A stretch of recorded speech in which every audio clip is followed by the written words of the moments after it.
They gave me 10 minutes to decide the fate of humanity. I spent 3 of them reading an old law nobody remembered. I spent the other 7 making sure I had the translation right. That is the kind of person I am. That is the kind of species we are. My name is Commander Mara Voss. I am 35 years old. I have a degree in deep space engineering, a second-hand coffee maker that runs on solar cells, and a job title that sounds important, but mostly means I fill out forms in 4 different alien languages and argue about trade tariffs with bureaucrats who have 6 fingers and no patience. I am humanity's sole diplomatic liaison to the Kelthari Empire, which is a fancy way of saying I am the only human being in a government building the size of a small moon. I did not plan to be a diplomat. I planned to fix engines. Life had other ideas. The Kelthari Empire stretches across 40 star systems. It has existed for over 3,000 years. It has absorbed 62 species, built wonders that make Earth's greatest cities look like sandcastles, and perfected a legal and political system so complex that most of its own citizens do not fully understand it. Humanity joined, and I use that word loosely, 40 years ago, after a brief and humbling encounter with an Imperial patrol fleet made it clear that resistance was not a conversation worth having. We became a protectorate. They gave us access to medical technology that ended 3 diseases and a hyperdrive model that cut our travel time to the outer planets by 90%. In return, we followed Imperial law, paid Imperial taxes, and smiled politely at Imperial events, while quietly wondering what we had gotten ourselves into. It was not a bad deal, all things considered. It was just not an equal one. I had been living on the orbital station above my home planet for 6 years. My apartment was small. My view was extraordinary. Every morning I woke up and watched Earth rotate below me, blue and white and impossibly beautiful, and I reminded myself why I was here. Someone had to be.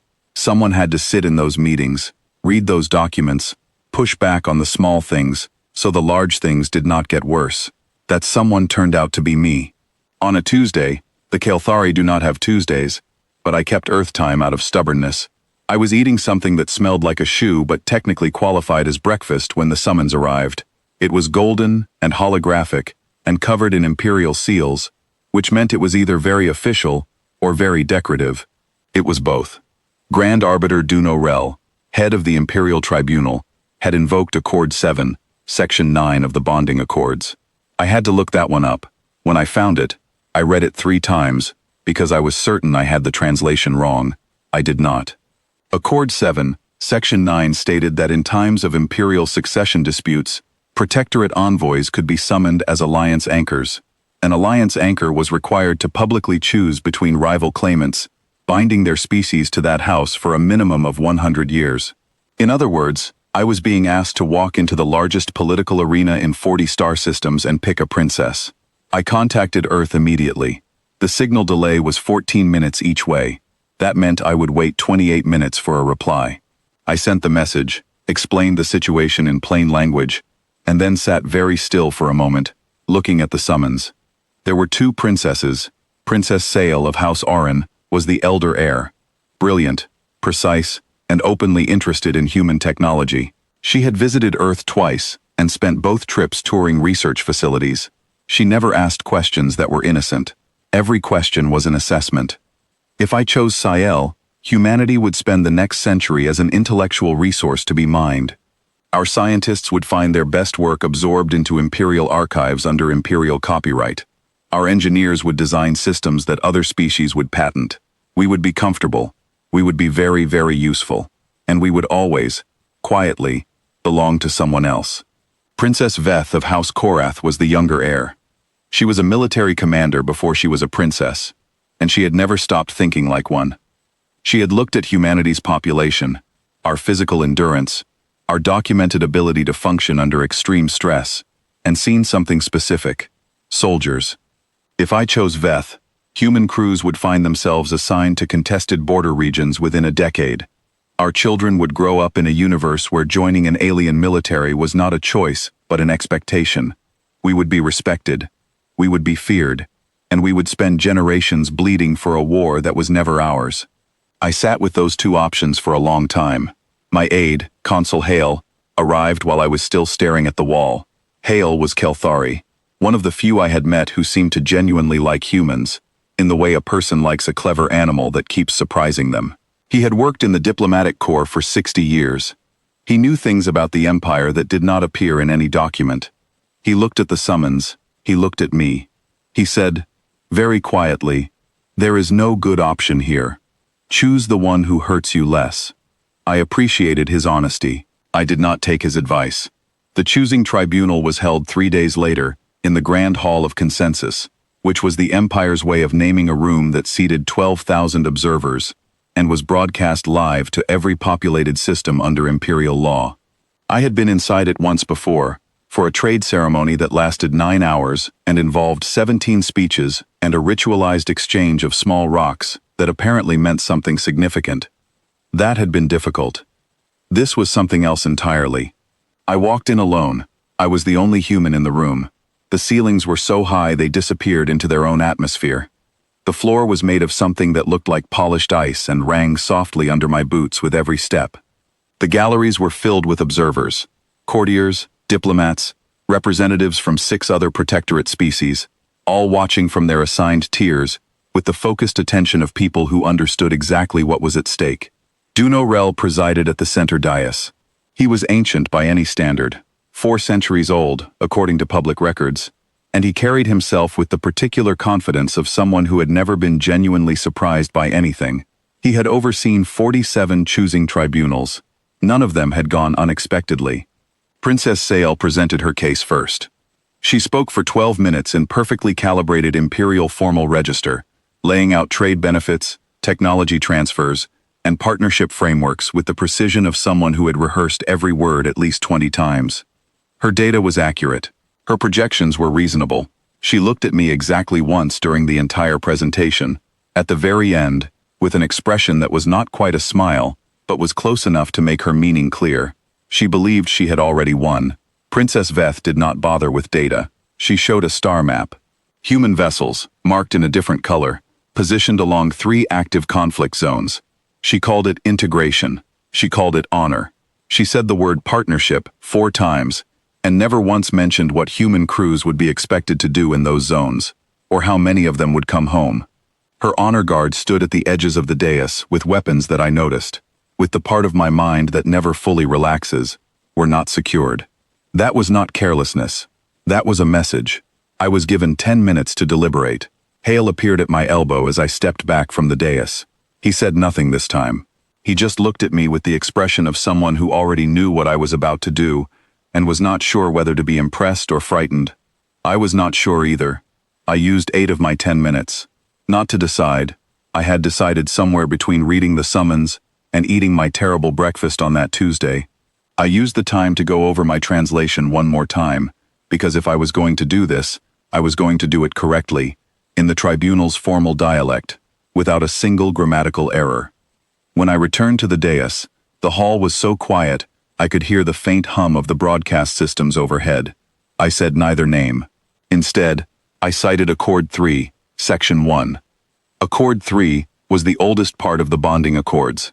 It predated the Empire's current form by nearly 4 centuries, written during an earlier era when the Kael'thari were still genuinely cautious about absorbing other civilizations and wanted legal assurances built into the framework. Section 1 stated, clearly and without ambiguity, that no protectorate species could be entered into an alliance bond without the explicit ratified consent of their full governing council. Not an envoy, not a representative, the full council. A single diplomat, no matter how senior, had no legal authority to make a bond on behalf of their entire species. The clause had never been removed from the accords because, in 40 years, no protectorate had ever been significant enough for anyone to bother invoking it. Most protectorate envoys, when faced with a choosing tribunal, simply chose. It was easier. It was expected. Nobody had ever looked at the clause and thought, this applies to me. I had spent those 3 minutes looking. What happened next was something Consul Hale later described to me as the closest thing to silence I have ever heard 12,000 beings produce simultaneously. Duno Rel's composure, 4 centuries in the making, developed a visible crack. He told me I was misreading the law. I produced the archival citation. I had queried the imperial legal database during the signal delay, found the clause in 3 minutes, and spent the remaining 11 translating it into perfect formal tribunal dialect. I showed him the text. I showed him the citation number. I showed him the timestamp, proving it had never been amended. Princess Veth's hand moved toward her side. It stopped, because I said, before anyone else could speak, that this proceeding had been broadcast live to 40 star systems, including all 6 protectorate species currently watching from the upper galleries, and that those species were, at this exact moment, accessing the same legal database I had used, and that Accord 3, Section 1, was just as applicable to their situations as it was to mine. The upper galleries were very quiet. Then they were not quiet at all. I said what I had prepared to say. I said it without raising my voice, because I had found a long time ago that the quieter you speak when you are certain, the more carefully people listen. I told the hall that I was not there to choose between 2 futures that had been designed without asking us what we wanted. I told them that humanity had joined this empire in good faith and had honored every agreement placed before us. I told them that we had read the accords, all of them, including the old parts, including the parts that nobody had bothered with in 4 centuries, because that is what we do. We read things. We are relentlessly, almost pathologically thorough, and we do not stop reading until we understand what we are agreeing to. And I told them, as clearly as I knew how, that my answer was no. Not to Sael. Not to Veth. No to the entire premise that a single person in a room could decide the course of an entire civilization in 10 minutes, without its people ever being asked. Duno Rel looked at me for a long moment. He was 400 years old. He had never been told no at a tribunal. You could see him deciding how to respond, weighing options, calculating. Then he looked at the galleries. Then he looked at the broadcast indicators. Then he looked back at me, and I watched something shift in his expression that was not anger and was not respect, but was somewhere uncomfortably between them. The session was adjourned. Consul Hale found me in a waiting chamber afterward.